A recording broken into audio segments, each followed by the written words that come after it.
A shipwreck in the Greek islands. Hundreds of people fight for survival in a swirling storm. We need to help this man! With their lives on the line, some people become heroes. Don't let go! Others do whatever it takes to stay alive. Keep her away! She'll kill us both! Investigators uncover an extraordinary chain of events. Small mistakes which have deadly consequences.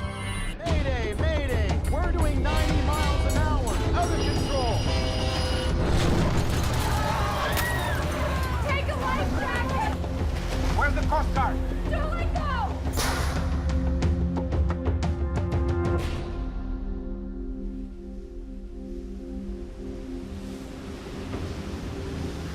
A passenger ferry pushes its way through a storm. What is that?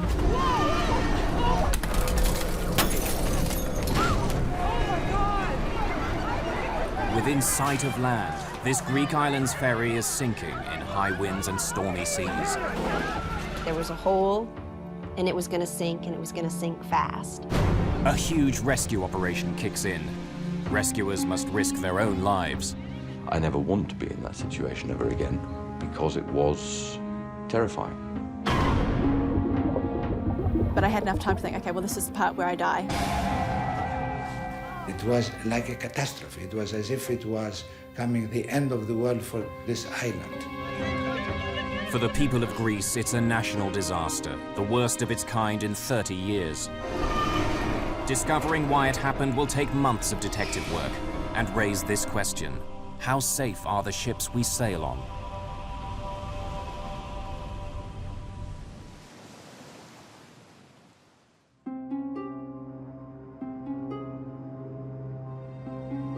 The Greek capital, Athens.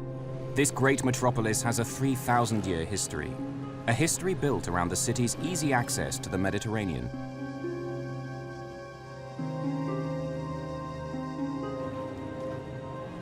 The harbor district of Athens is called Piraeus. Ferry boats ply back and forth between here and the more than 200 islands scattered throughout the Aegean Sea. For island hoppers, this is where the adventure begins.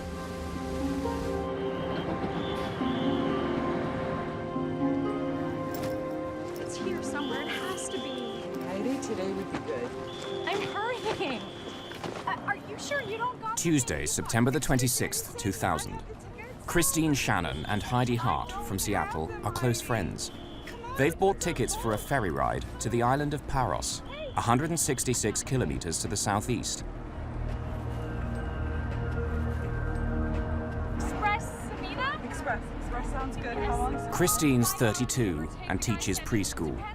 Heidi's 26 and just graduated from college. She wants to go into business management. It's been a crazy kind of day.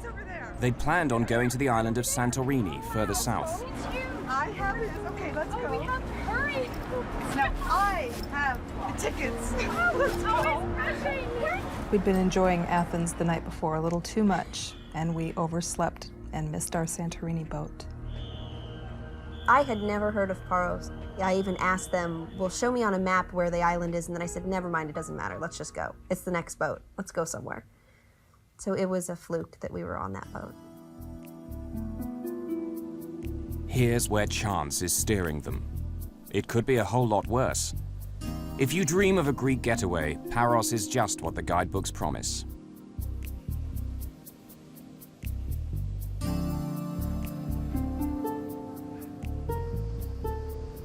Life is laid back, and the backdrop is enchanting.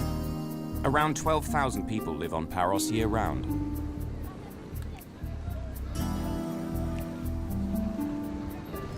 In tourist season, add to that 100,000 visitors. Ferries from Athens head for the harbor in the main town, Perikia. There's constant traffic back and forth to the mainland. As one boat's leaving, another one shows up, bringing hundreds more eager visitors.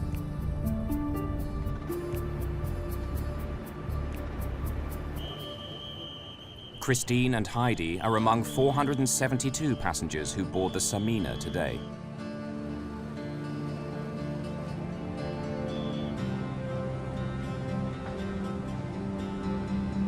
As they get ready to embark, one thing becomes clear. Some of the boats on the island's run are modern, newly built. But the Samina comes from a different era. She's been crisscrossing the Mediterranean since 1966. The Samina was launched before these two were born. And though they don't realize it, Greek safety laws say that in little over a year, the Samina will be pulled out of service and sent to the scrapyard. I made a few jokes to Christine about the lifeboats don't look very safe if we get into trouble out here. I said we'll be screwed. And I said, well, there's no icebergs in the Aegean, so we should be okay. The Samina can carry more than 1,000 passengers, along with her 61 crew. So today, the ship's less than half full.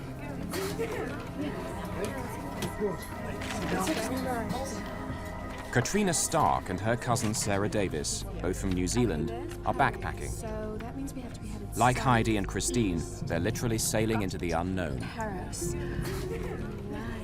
We had no plans. We went to get on the very first ferry that was leaving, going wherever it was going to take us, and that happened to be first stop Paris. At 7:15, 2 hours into the journey, the sun is setting. There are still 3 hours to kill before the Samina arrives.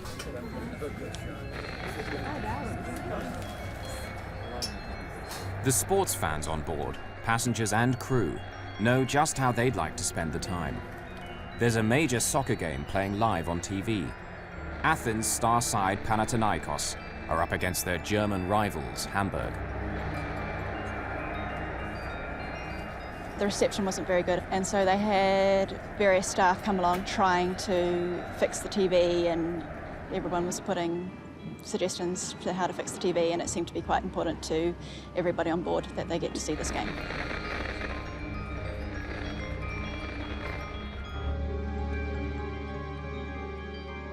At 8 p.m., the Samina passes the island of Kithnos. They're on schedule to reach Paros at around 10:15. The wind is rising, the sea is growing rougher, but these northerly winds, known as the Meltemi, are frequent at this time of year. The Samina has weathered conditions much worse than this over the past 3 decades. I'm gonna take a nap. Heidi and Christine are the only people left outside. They think their tickets don't allow them to go in. Wake me when we're there. I said, we have third-class tickets. We have to stay out on the deck. It's going to be a cold, wet, terrible night. But I didn't even think to go downstairs where most of the people on the boat were. For the crew of the Samina, the nighttime journey is routine. Hazards such as reefs and rocks are all clearly marked on their charts. Many have warning lights. 2 jagged outcrops rise from the sea within sight of the main harbor on Paros, Perikia Bay. Known as the Portes, or the Gates, they lie 5.5 kilometers from the town.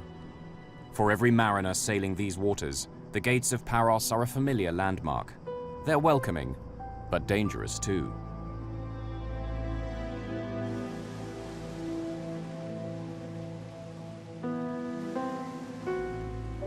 The rocks rise 25 meters out of the sea.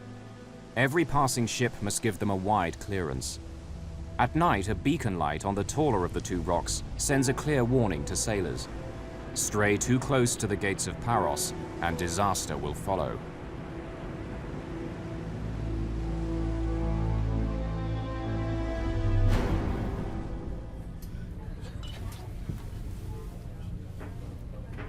They're still 2 hours away.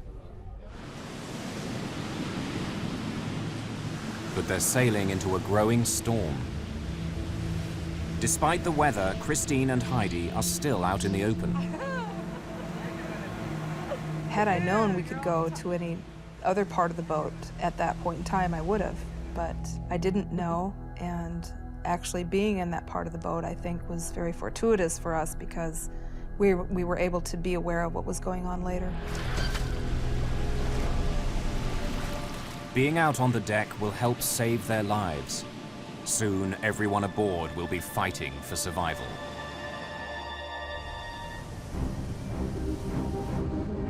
On the evening of September the 26th, 2000, The passenger ferry Express Samina leaves Athens harbor Piraeus, heading southeast. She's making for the island of Paros, 5 hours away in the Aegean Sea. As the sun sets, the weather deteriorates until by nightfall the ship is being buffeted by a northerly gale.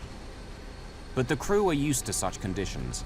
Their ship is big enough, tough enough to survive far worse. The Samina is 115 meters long, more than a soccer field, and 18 meters wide. Passengers are widely dispersed. Heidi and Christine are out on the open deck. Katrina and Sarah are inside the main passenger lounge. The nerve center is here, the engine room. It's below the waterline, but is protected by a series of watertight doors. The crew need to move about, but the ship is safe so long as they lock the doors tight behind them.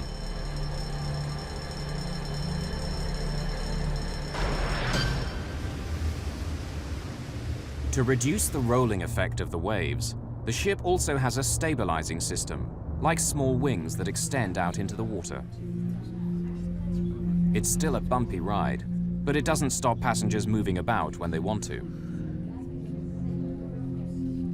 As we got further away and night began to fall, the seas got rougher and it became stormy until it got to the point where you couldn't even walk on board. You had to kind of stumble sideways. People were kind of laughing. It was kind of funny at the time. Being from a place where we ride ferries quite often, it wasn't really a concern to us at the time, but it was pretty rough out there. It's 10 p.m. The wind has now risen to nearly 50 kilometers an hour. Waves are cresting 2 meters high. Despite the gale, visibility is good. Those are the lights of Paros. The Samina's on time and still pushing forward at 33 kilometers an hour. Then suddenly, the ship lurches sharply to the left. What's that? The boat turned enough that it startled me awake, and I woke up and was kind of dazed a little bit. You can't just park a boat like you're parking a car, and so I thought it was odd that I felt this G-force of the boat turning. Christine said, "Hey, there's lights. I see shore. We must be getting pretty close to docking." The lights of Parikia, even car headlights, are clearly visible just 5.5 kilometers away. But then another light cuts through the darkness.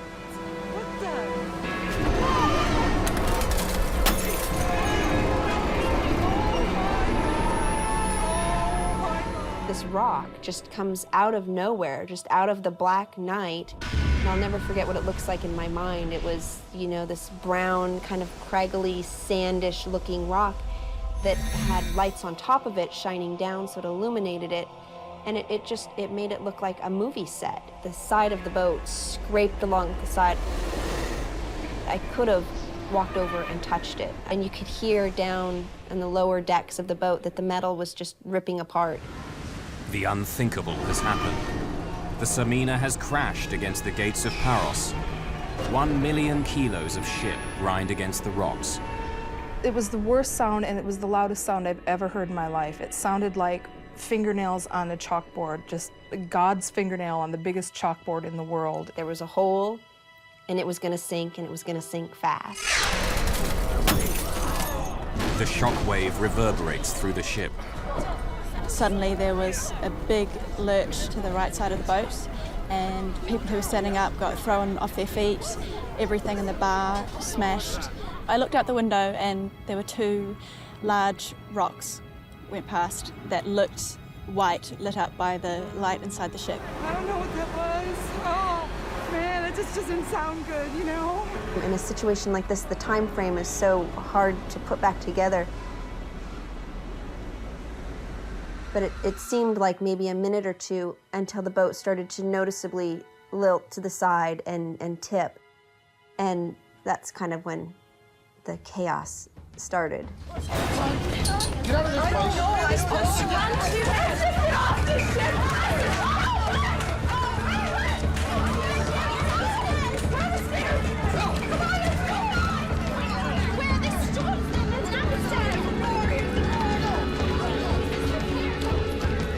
Lots of people were crying, lots of people were praying, holding on to each other, yelling. There was no alarm or siren, there was no one to tell us what we were supposed to do. We need to get off this boat and we need to leave right now. We don't have to panic. Christine said to me the Titanic took hours to sink. And I said, we don't have that much time. We don't have hours, Christine. We need to leave now. Okay. In my mind, I thought, this boat's gonna sink and we're all gonna die. All these people trying to get life jackets. Being taller, I was able to reach over the heads of most people who were trying to get hold of life jackets and grab two. The Samina has 61 crew members, but where are they? Passengers must fend for themselves. So I yelled to Christine, come here, I think I found life vest. Okay, just open up. Just take it out. At this point, people were starting to run past us.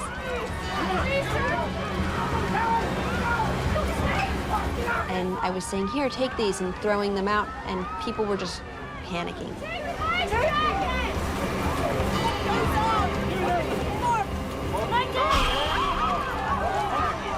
Within minutes of the collision, the ship's lights go out. Passengers are plunged into darkness until emergency generators kick in. And then the first flare went off.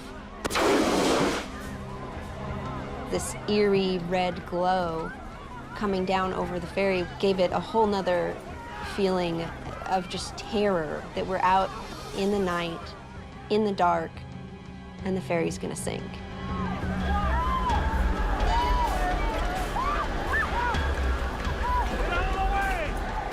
At the harbour, port officials are now aware of the developing crisis. Port Authority Vice Commander Dimitrios Malamas starts to organize a rescue. He needs all available boats right now. What vessels do we have in the area? Alexis Bisbas runs a yacht charter business in Pareikia. The first I heard of the disaster was a phone call that I got from the port police at about 10:15. Can I get out there with my boat as quickly as possible just to help with whatever might be necessary? And there was no way that we had any idea that it was going to be a disaster of that magnitude. Paros has a medical center equipped for the islanders' basic needs, not a major disaster. Dr. John Polyzoides was an ER surgeon for 35 years. Though retired, he helps run the center. We saw the ship was going down, and there were a lot of boats and lights and so on.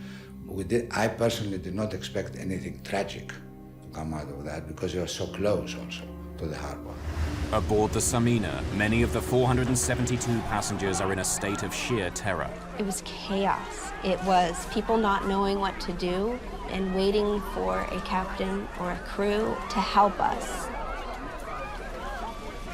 There was a woman who went through the door just before us, and she, as soon as she got out onto the deck, she climbed over the railings and just jumped off, like didn't look back or didn't say anything to anybody, and just climbed over and threw herself off into the water. There was people holding children over the railings, wanting to throw them down to people in the water.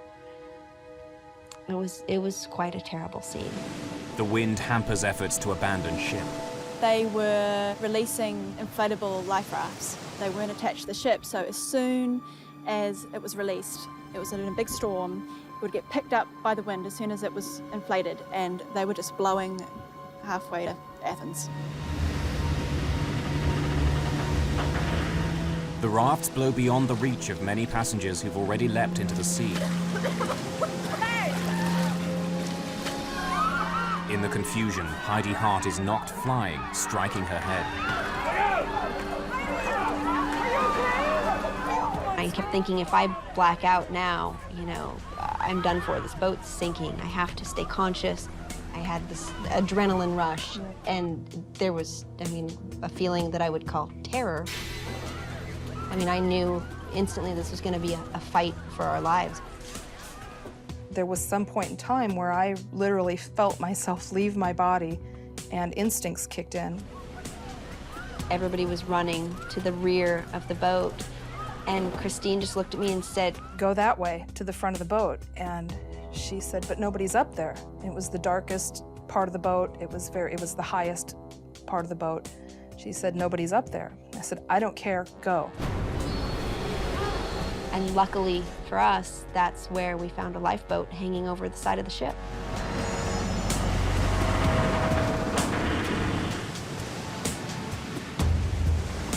Heidi and Christine have escaped the sinking ship, but they're still at the mercy of the storm. When we jumped into the lifeboat, it wasn't orderly, here's your seat. It was jump. Where you land is where you are, and so we were just kind of all pig-piled in this lifeboat together. The battle for survival takes an ugly turn. Each passenger must decide, help others or fend for themselves. There was 5 or 6 men in the back of the boat, and they were fighting with each other. They were yelling at each other. As the ferry was sinking, they kept pointing at the ferry and fighting with each other. And then, you know, this is when I see the guy swimming up to the boat, and so I started getting ready. I'm thinking, okay, I need a rope. I gotta throw him something. He has no life vest on.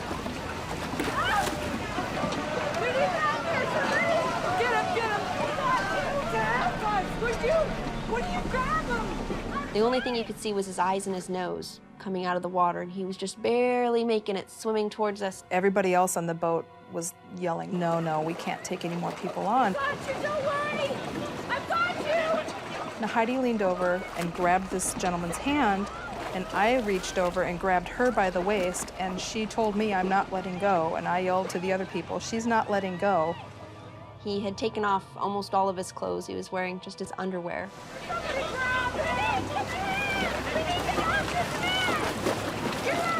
I mean, I'm not a very big person. I'm 5 feet tall. Just me trying to pull him in the boat wasn't gonna work. The men in the lifeboat realize that Heidi won't let go and finally help haul the drowning man on board. I don't know what they were thinking. They were panicking. So, I mean, who am I to judge what other people were thinking and doing? But there was a lot more that could have been done that night. Of the 533 people who set out on the Samina, many are now in the sea. Others are still trapped on the vessel itself. The ship begins to roll over. If it goes down, dozens of people will be dragged down with it.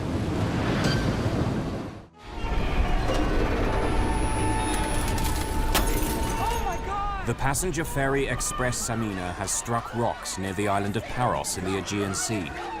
533 passengers and crew face a battle to survive in high winds and stormy seas. Some people have managed to clamber into a lifeboat. Others have stayed with the ship and now fear it will sink beneath them. At that stage, we were on the deck trying to figure out whether it was a good idea to jump overboard as well. But we were tilting further and further, and it was getting to the point where we didn't really have that choice anymore. It's 10:50, 40 minutes after the collision. Sarah! Are you looking at me? As the Samina continues to roll, Katrina Stark has little choice. She hauls herself over the rail.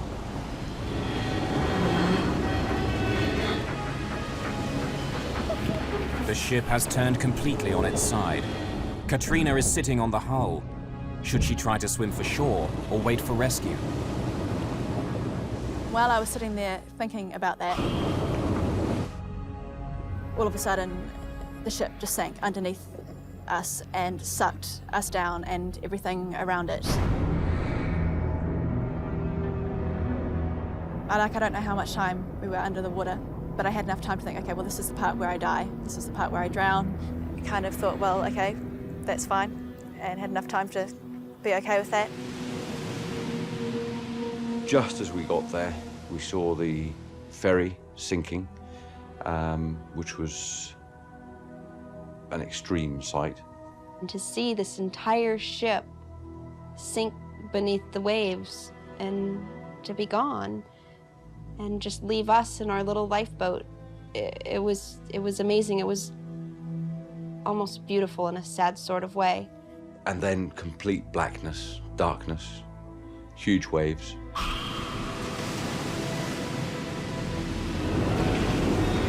The Samina sinks 2.5 kilometers from the gates of Paros.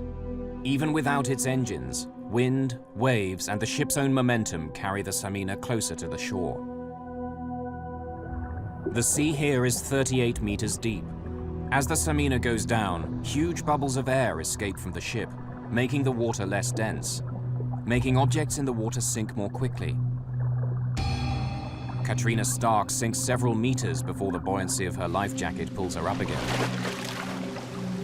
As suddenly as I had been sucked under, suddenly I popped out the top. Her priority now is to find her cousin, Sarah. In the storm, she can't tell where she is. The waves were so big that for 1 second it sounded like she was over there, and so I tried to swim that way, and then the next second it sounded like, oh, she's over there. I tried to swim that way. Sarah! Sarah! I can hear you, but I can't see you! Sarah! Sarah! Eventually I just said to her, okay, make sure that you get on a boat and get back to land, and I will see you back on shore.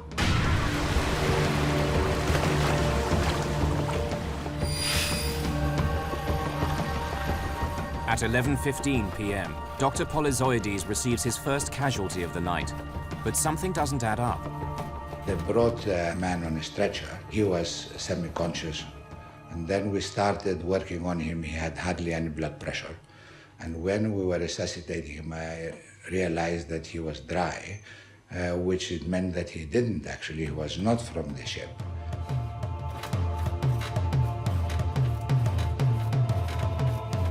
Anyway, we carried on.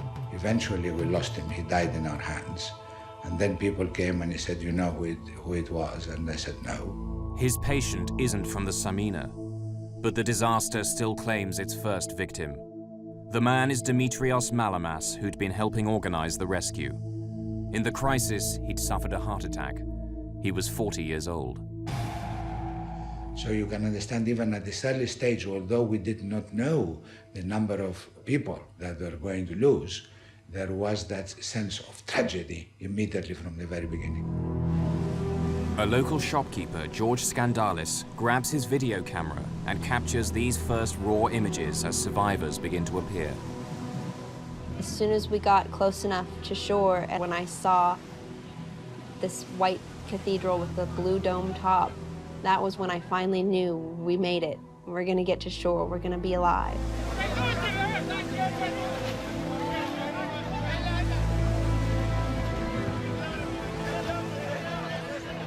I felt more alive than I've ever felt in my life. Giddy, almost giddy.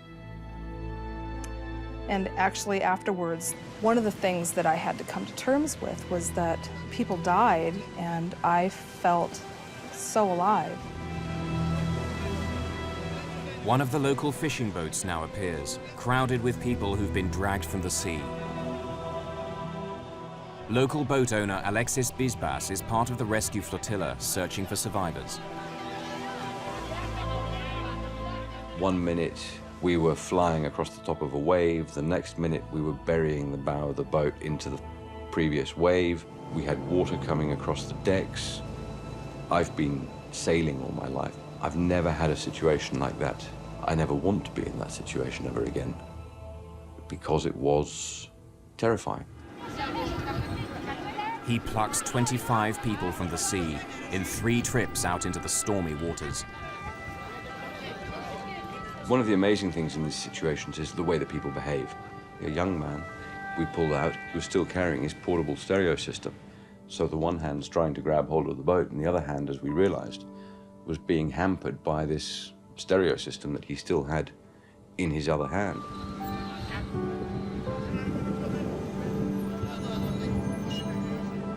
One of them was an old lady who had tied to her life jacket her bag. As we were trying to drag her into the boat, we realized that something was stopping her, and I went to cut her free of this bag, and she said to us that if we did, we should throw her back because that was her entire life in this bag. Many survivors are in a state of shock.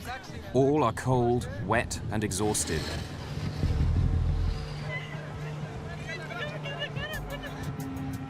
Just a few hundred meters away, dozens of people are still in the water, trying to stay alive until they're spotted by a rescue boat.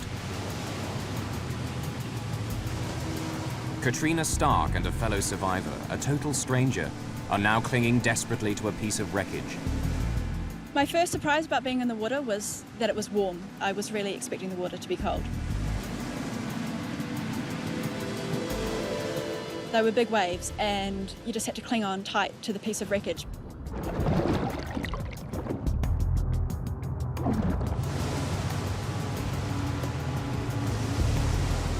Not too far away from us was an older Greek woman who couldn't swim.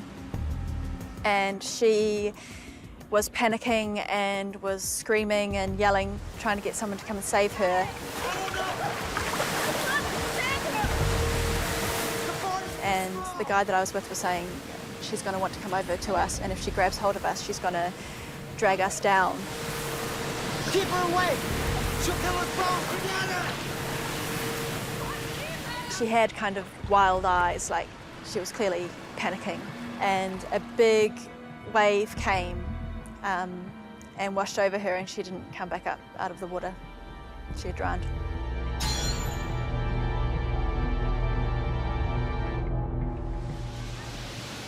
There are still some signs of hope. Some people have been pushed south by the wind. Miraculously avoiding being smashed onto the rocks, they've wound up on a sandy beach, the Bay of St. Irene. A life raft beaches in the same spot.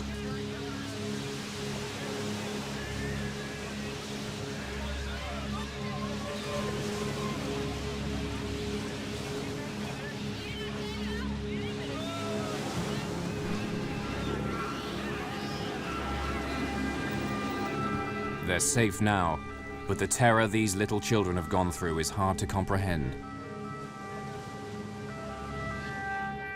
More than 400 survivors have now wound up on the dockside. Many have suffered a terrifying ordeal in the water. They're rushed to the medical center, where Dr. Polyzoides has now assembled a team of 15 medics. Some doctors and nurses based on the island, others tourists who've come in to assist. Between 11:30 and 12, the first drowned was brought in on a stretcher. And although I worked for 35 years as an accident surgeon, it was a horrible experience. And that was the beginning of the horrific feeling which I had that this is serious now. At midnight, after an hour in the water, Katrina Stark is brought to shore. We were the last people that they were able to bring up onto the boat. And they headed back for the harbour, and on the way they stopped a couple of times to pick people up, but they would go to pick them up and realise that they were dead, and so they'd just leave them where they were. Katrina doesn't know if her cousin made it.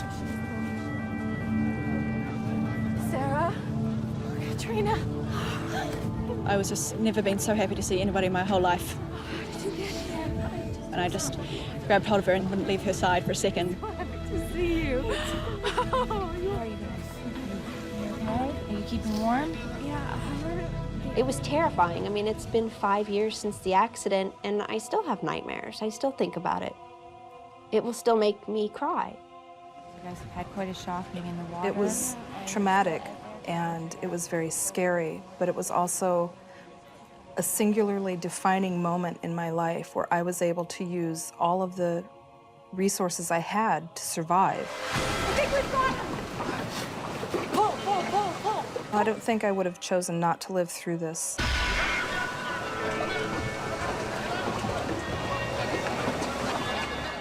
At midnight, more than 2 hours after the collision, the rescue operation is becoming more and more a search for bodies. When you start seeing the bodies in the sea, somebody that I knew that an hour ago they were breathing, and suddenly they're dead, and it was very distressing. I mean, it took me a very long time to put it out of my mind. It was very difficult. 25 people are now confirmed dead. As victims continue to arrive, Dr. Polyzoides is overwhelmed. Do I go to this room and try and save someone? Do I wait and see whether it's worth saving? And it was like a catastrophe. It was as if it was coming the end of the world to this island. So it was almost like you're seeing a movie that's not happening to you. Every half an hour, the number of bodies increased. By 2:30 a.m., the number of dead reaches 60. There's no room for so many bodies in the medical center. The Church of St. Nicholas on the waterfront now becomes a temporary morgue. The search for people, alive or dead, continues right through the night. Very soon, investigators will begin to ask tough questions. Who's to blame for the sinking? Why did so many people have to die?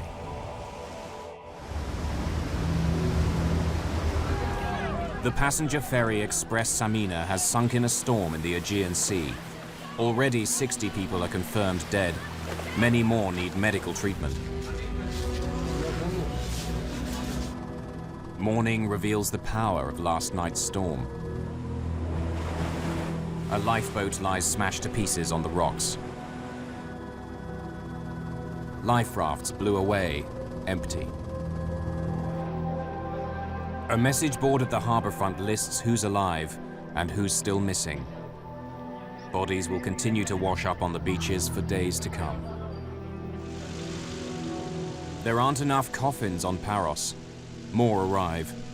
Even the most experienced professionals are touched by the trauma. I was so shaken by this that I didn't sleep for 2 nights, and on the third night, where I went to sleep, I dreamt that my son was drowning. Very quickly, the grief turns to anger. Where were the crew when the ship hit the rocks?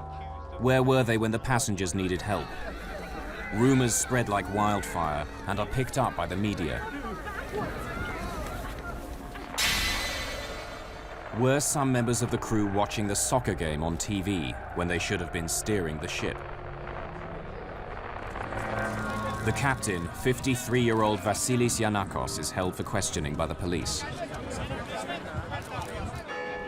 On Paros, the funerals begin.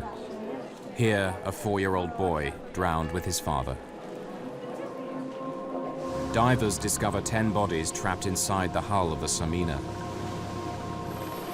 The last body is found floating 2 weeks after the sinking, 50 kilometers north of Paros.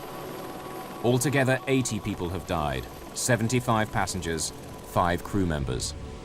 This is Greece's worst shipping disaster in more than 30 years, a national tragedy. In the bitter aftermath, the spotlight falls on the company which owned the Samina and its vice president, Pantelis Sphinias. He could face criminal charges, as well as multi-million-dollar compensation claims. 2 months after the sinking, police surround a body lying on the sidewalk outside company headquarters in Athens. Sphinias has jumped out of his 6th-floor window, committing suicide.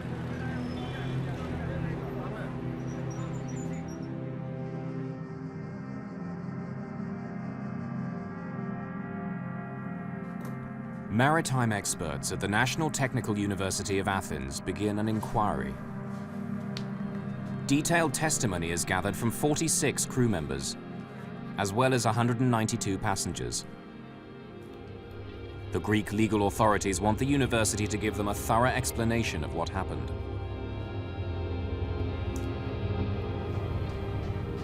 Professor David Molyneux of the National Research Centre of Canada is one of the world's leading experts on ferry safety.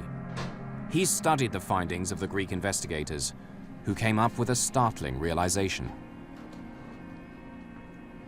What they found at the inquiry defied some of the initial speculation concerning the age of the ship, and the accident, in fact, turned out to be caused by something completely different. Testimony reveals each small but critical factor that together turn a routine ferry crossing into a national disaster. 3 hours into the journey, the crew switch on the ship's autopilot. The autopilot is an electronic link between the compass and the rudder, correcting the rudder a little bit one way or the other to bring you back where you want to be. Even on autopilot, a crew member should constantly monitor the ship's position. It's bad practice to leave an autopilot unattended, particularly in bad weather, because the wind, the waves, and the current are all acting to drift the ship in one direction. And that kind of steady drift is not compensated for by the electronics in the autopilot. As the weather grows worse, the crew deploy the ship's stabilizer system to make the ride more comfortable for the passengers. The stabilizer uses two small fins to counteract the roll of the ship.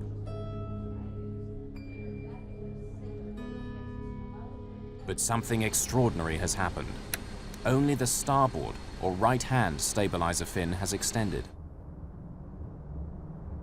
Very unusual. Normally we'd expect both stabilizers to be working at any one time. With just one stabilizer, the ship is no longer symmetrical, so the flow around the ship is unbalanced, and as a result, the ship will tend to drift one way rather than go in a straight line. With only the starboard stabilizer, the Samina is pulled slowly but surely to the right. It's a deadly malfunction. Captains aim to stay at least 740 meters left of the gates of Paros. But when the Samina arrives, she's on collision course. A crew member makes a last-minute attempt to steer the ship to the left, but the ship can't turn quickly enough.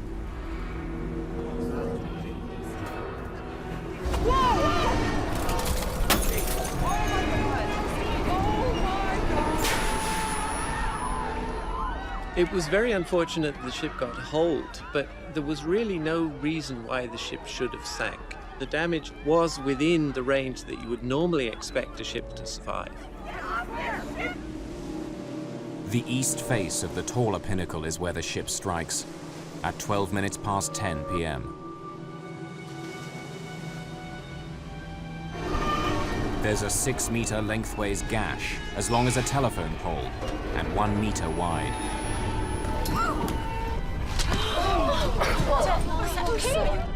But this hole is well above the waterline. No water should enter the ship. Moments later, a second impact. The stabilizer fin bends backwards. It stabs like a dagger through the ship's side. Oh my God! This 3-meter gash is below the waterline. Even worse, it's exactly alongside the engine room. The main generators are knocked out. Electrical power is cut throughout the ship. One more!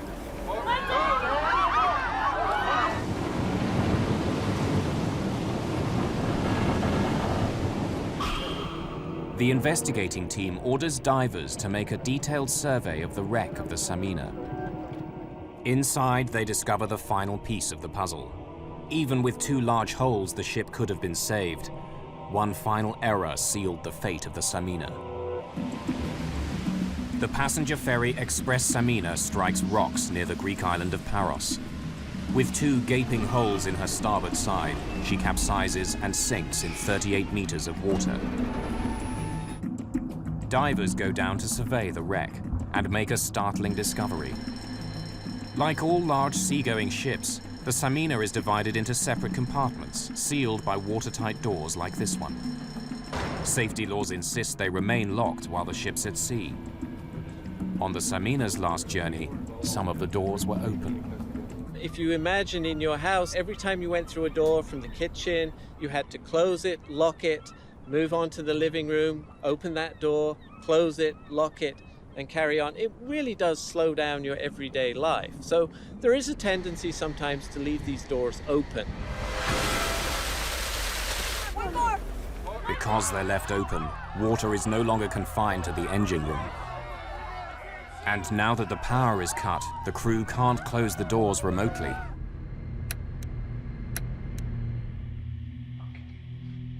"29 of the crew are called back for a second grilling by investigators. This testimony provides an exact picture of the ship's last moments, data which is now built into a computer model.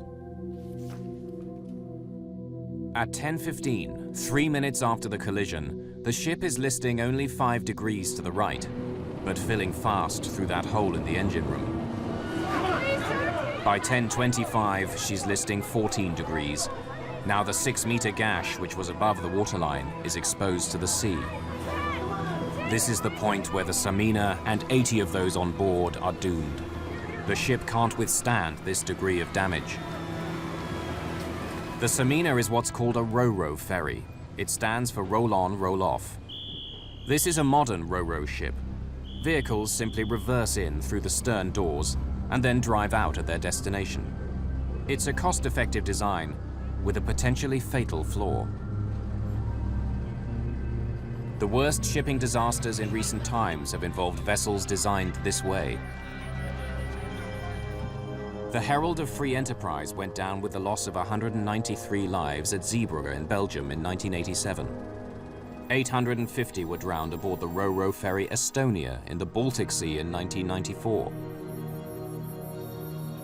Unlike a cruise ship or a cargo vessel, which are divided into many smaller compartments, the vehicle deck of a ro-ro ship is one large open area, highly vulnerable to rapid flooding. Imagine comparing flooding an egg box with flooding just an empty cardboard shoebox. The shoebox would tend to fill up very, very quickly, whereas an egg box would tend to fill up each compartment at a time, and so the egg box would stay afloat, whereas the shoebox wouldn't. This open space is especially vulnerable because it's so close to the waterline. The car deck on a ro-ro ferry is low to make driving the vehicles on and off easy. As a result, you're relying on those watertight compartments to keep the ship afloat in the event of damage. By 10:29, the Samina is listing 23 degrees. Almost there. Yes. She's now tilting so much that it's impossible to launch more lifeboats. Only 3 of the 8 she carried got away. 3 minutes later, at 10:32, she's listing 33 degrees. At around 10:50, the ship turns completely on her side. We know the exact time that the ship sank because the clock on the bridge was stopped at 2 minutes past 11. Divers surveying the wreck make their most important discovery. Of the ship's 11 watertight doors, 9 were left open. And the most important aspect of this accident was leaving the watertight doors open. As a result, the ship flooded, lost all its reserve of buoyancy, and eventually sank. If the doors had been locked, despite the navigational error which put the ship on the rocks, despite the hole in the engine room, this would probably have been a survivable accident.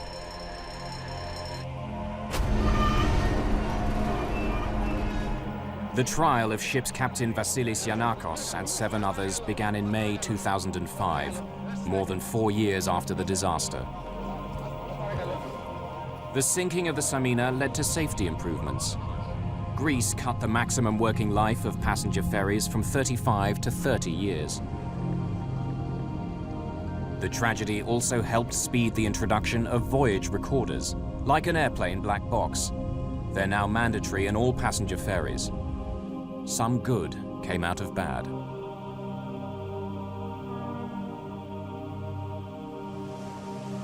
For the first time since those dramatic events, Katrina Stark has come back to Paros.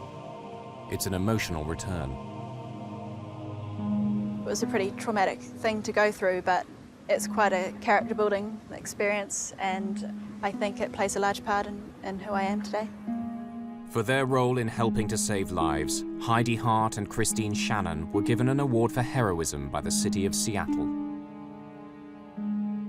I understand my strength a lot more, and I can live freely without the restraints of being scared of what's unknown, because life is an unknown. Even for a heroine, it's tough to look back.